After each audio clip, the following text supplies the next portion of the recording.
Good morning, people. Pawpaw sent me an alley bug. Listen, I've got 53,000 subscribers. A lot of the questions I'm being asked is repetitious because somehow my viewers missed the original video. They saw a picture of the short, and a short is a short. It don't explain anything. It's just a quick overview. So today, what I'm going to do is I'm going to explain the difference between farming and gardening. And I got about 7 different sections. And as I go through each section in the comment, like section number 1, I'll be comment number 1 with the video attached, the link to the video. So that's what I'm going to try to do. I'm not a professional. Hey, all 3 of my daughters are professional teachers. They're professionals. I'm not. So I'm actually doing something I've never done before, but I'm going for it. Now, at the very, I'm also going, at the end of this thing, I'm going to put up pictures and explain the difference between sweet potato slips and Irish potato eyes. There seems to be some confusion on that. But anyway, what I'm going to do, I'm going to start with number 2. Excuse me, I'm going to start with number 1, which is the sweet potato slip and the sweet potato eye. In the video, I will show you pictures of the difference and try to verbally explain it. So that should be self-explanatory. Now, number 2, I'm going to talk about farming. Then I'll talk about gardening.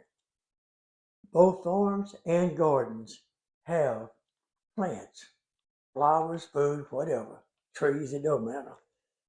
But the difference is and the reason I'm doing this, particular one on farm and gardening, I have hundreds of people come to me and say they have a small 10 by 10 garden, feed half the neighborhood. Then I have people come back and say, that's so stupid. How can you be insane? You don't know what you're talking about. All right. I've been on both ends of the stick, people. I've worked in the field. My grandpa plowed with a mule, picking up potatoes and picking beans and okra, the whole shooting match. Then I've worked in gardens. Now in a farm, you don't have a whole lot of control over your terrain or your soil. What you got's what you got. So what happens is, here come the chemicals, pest control, fertilizer, you name it, they use it. Now, you can't control the weather on a farm or a garden as far as that goes. But you can kind of control it in a garden. Now, I remember the day my grandpa had a couple of acres. Actually, I reckon a small farm, bigger than his garden. But the reason being, we had to eat off of that and trade for whatever we had back in the day. So many a time, loose stock, cows, horses, dogs, pigs, whatever, was legal back in the day. So Grandpa would hook that mule to the wagon and drive back down them old back roads and out across old cow pastures and out in the openings in the woods where the old cows and stuff had been going and horses. And there'd be piles of poop, dry, most of it. Sometimes it wasn't dry. So us kids would be running along each side of the wagon, picking up dry cow patties and throwing it in the wagon. Now my grandpa in Louisiana would use that as fertilizer, organic fertilizer. It works good. Now, but whatever that cow was eating, those seeds is going in your garden. And some of them you didn't really want, but you had them. Now, my uncle in Mississippi, he would use that dry poop. He had about an 8-acre catfish pond. We would take that dry poop and walk and ride the wagon around the edge of the pond, throwing poop as far as we could. Then we'd load the old wooden boat up and paddle out into the middle and throw what we could. That poop fertilized that pond. They caused a little algae for the small fish to eat and the big catfish to get to. It didn't do a whole lot of feeding. It was all natural. Now, we're getting on gardening. Now, you can grow a garden with no chemicals. You might take a pretty good whipping on a couple of items, but you can do it. Now, your compost. Compost improves the soil in more ways than one. People say, well, I got clay soil. Listen. Clay soil is actually fertile once you get some compost mixed into it. And it don't take that long, people, a year or two, and you've got it. Okay, and you don't need to plow it in and till it, and you don't need that unless you want to. All right. That compost will improve the soil. And the way to improve it, you compost the soil, mix in your compost, and it helps it to grow. Now, it also helps hold water. A layer of compost, you don't have to water that much. And what you do put in there don't evaporate that fast. Now, here's the part that most people don't even think about. A layer of compost, depends on how thick and other conditions, will lower your soil temperature by 10 to 15 degrees, maybe more. So this old business about it's just too hot, not really. You're just not working with what the good Lord gave you. Now, compost will control weeds. I got a section on the end of this video that I'm doing right now on maintenance-free gardening. People, you don't see me with a hoe in my hand. You don't see me pulling weeds. I'm not going to do it. The biggest failure in gardening, everybody's excited. They go out there and work their heart out, tilling the ground, making the rows. You don't have to do that. All right. And then they plant all their plants, and 2 or 3 weeks they work in it. Then something comes up and they kind of let it go.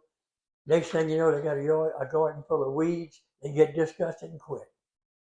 It don't happen. It does not have to happen like that. Maintenance free, and you'd be surprised what you can grow and how much better it is on you. Okay, now let's go on. All right, number 4, soil conditioners. Now, here's the thing. You can compost. I use leaves, grass, pine straw for my compost. I have a composter in the back, but I don't use it anymore. My compost, when the leaves fall, or I cut the grass, I let it lay in the yard in the sun for 3 or 4 days to dry. It goes directly into the garden. What you put in that garden today, all it does is just cool the soil off a little bit and help retain a little moisture. No nutrition. What you put in today, next year, is starting to add nutrition. 2 years from today, you got pretty black soil. Hey, you just keep adding the compost. I'll add compost to my garden 3 or 4 times a year. Now, here's the next thing. On your blueberries.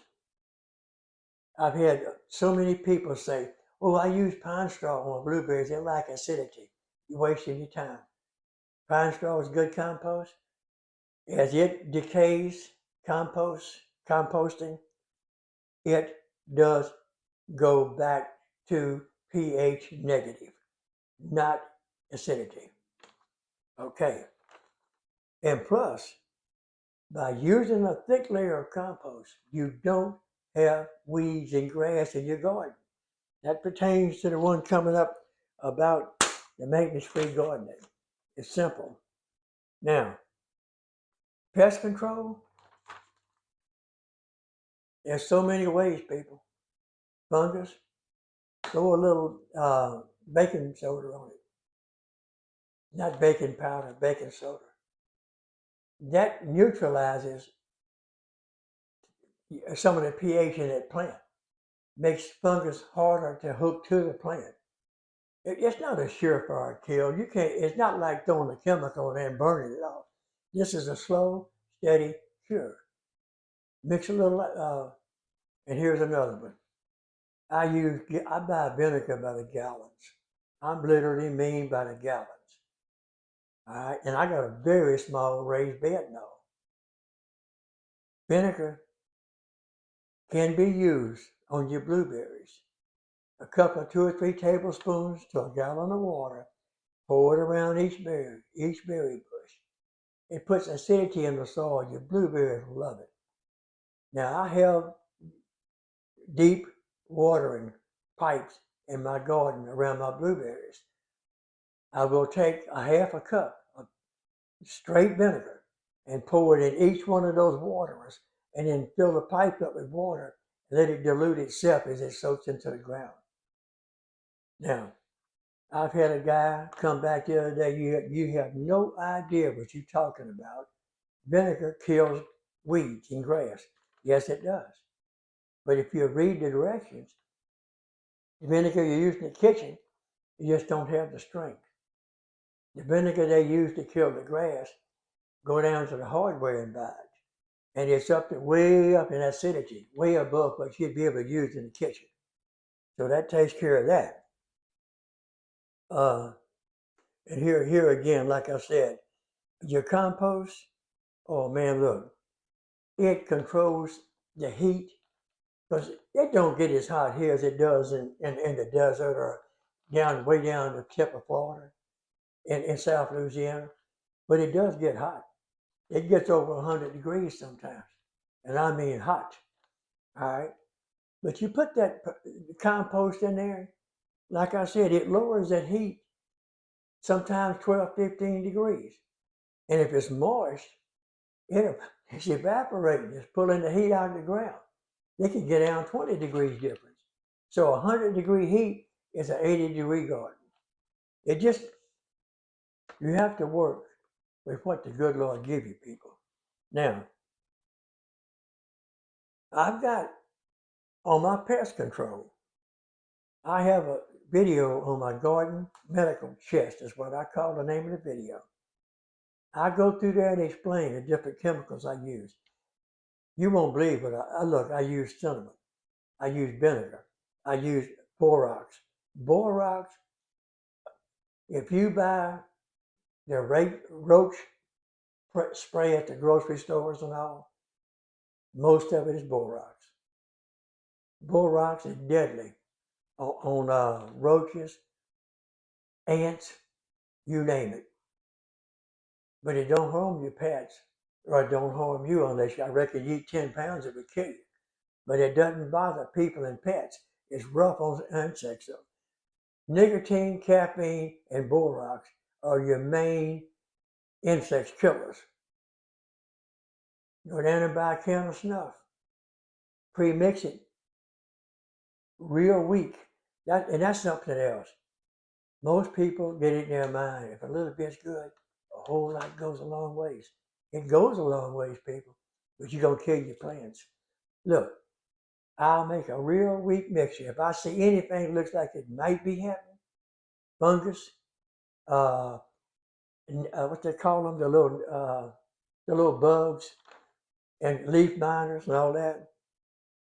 I'll look at that. The minute I see one, I pluck that leaf off, head straight to that shed, grab my vinegar, my hydrogen peroxide, or whatever I need for that particular problem, and I'll spray it. Weak, real diluted. Then I'll watch it. If it looks bad next 2 or 3 days, I'll tap it again. Real weak. 3 or 4 week applications will give your plant between applications time to regroup some of its strength. It'll be a lot quicker and easier on you. Now, my blueberries, that's going to be at the end. I'm going to tell them how to go ahead. Like I said, I have my watering pipes in the ground. Oh, that was another question. In some of my videos, you will see a white pipe coming up out of the ground. In this particular case, it's the old sewer drainage pipe. It's a 4-inch pipe with holes fabricated all in it. You can buy it at the hardware, already pre-drilled. I cut them, 18, 24 inches long. I go out there and I bury them in the ground, in my garden. Even my raised bed has them. Okay? People complain. Oh, the coons and the possums and the rats just tear my garden up if I use anything like food scraps or compost. You're not doing it right. You plant those deep watering pipes. And I said deep watering. You water in that pipe. It pulls them roots down for that moisture. The deeper them roots, the bigger them roots, the better the plant. Put your food scraps inside the pipe. Wet it down. And if a rat or something still gets in it, make your little top and put over it. Get your tin can or something and slide over the top. But put your food scraps and your water in that pipe, and you'll never regret it. And like I said, on my blueberries, a little diluted vinegar. Or if you have something else you want to add, what would be a good? Oh yeah, Epsom salt. Drop a little bit down in there. It'll just filter out, make you have the prettiest green plants you ever seen. Now, what I'm gonna do, I'm gonna tie to each one of these videos I'm talking about in the comments. I went 1, 2, 3, 4, 5, 6, 7. I'm gonna tie the comments in the video. You can go in there and look at each one of these videos or the playlist. And that'll stop a lot of people, a lot of me having to answer repetitious questions over and over and over because they couldn't find the original video. The vines on that sweet potato is a slip. If you planted that potato as is with all the slips on it, you would get one hill of potatoes. Cut the slips off, activate root, plant them, and you will get a hill of potatoes for each slip. Bottom right-hand corner, see the roots? That's on the slip. It's not a good shot, but that you cut that and plant that. Okay. This is your ice potato. See the eyes on it, the buds? Cut the potato in sections, leaving buds on each section, and you plant that. That's Irish potatoes.